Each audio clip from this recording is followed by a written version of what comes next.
இப்போ காங்கிரஸுக்கு எதுக்கு இவங்க இவ்வளோ சீட்டு தராங்க? அதுக்கு ஓட்டு இருக்கோ இல்லையோ, அது ஒரு கட்சி, பெரிய கட்சி. நாளைக்கு இந்தியாவை ஆண்டுகிட்டு போச்சுன்னா என்ன பண்ணுறது? அதை போய் ஒரு 6-7 சுருக்க முடியாதுல்ல. அதற்காக இவர்கள் சீட்டு தராங்களே தவிர இவர்களுடைய அந்த ஓட்டு அளவுகோலை வைத்து இங்கே சீட் ஷேரிங் நடக்கிறது இல்லை. ஒரு காலத்தில் காங்கிரஸ் ஆளுங்கட்சியாகவும் கம்யூனிஸ்டுகள் எதிர்கட்சியாக இருந்தது. இன்றைக்கி அவனோட நிலைமை என்ன ஆகிப்போச்சு? இந்த பக்கம் போனால் 2 சீட்டு தருவாங்களா, அந்த பக்கம் போனால் 2 சீட்டு தருவாங்களா அப்படின்ற நிலைக்கு வந்துட்டாங்களா. இவர்கள் யாரோடும் மக்களோடும் இவங்க தொடர்பில் இல்லை சார். மக்களுக்கான வேலையை இவங்க செய்கிறது இல்லை. சும்மா மேம்போக்கான அரசியல் பண்ணுறதால சரி இவரும் கட்டி விட்டால் என்ன பண்ணுறது? இப்போ திரும்ப சொல்கிறாரு, நாங்கள் எல்லா கதையும் மூடி விட்டோம்.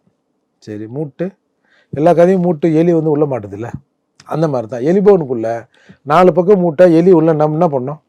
அந்த நிலையில்தான் நான் சிறுத்தைன்னு சொல்கிறவர் எலியா மாதிரி எலிபோனில் நிற்கிறாரு. அப்போ எலிபோனில் நிற்கிறவர் அவங்க என்ன கொடுக்குறாங்களோ அதை வாங்கிக்கின்னு வெளியே திறந்து விட்டால் ஓட வேண்டிய நிலையில் தான் இருக்கார்.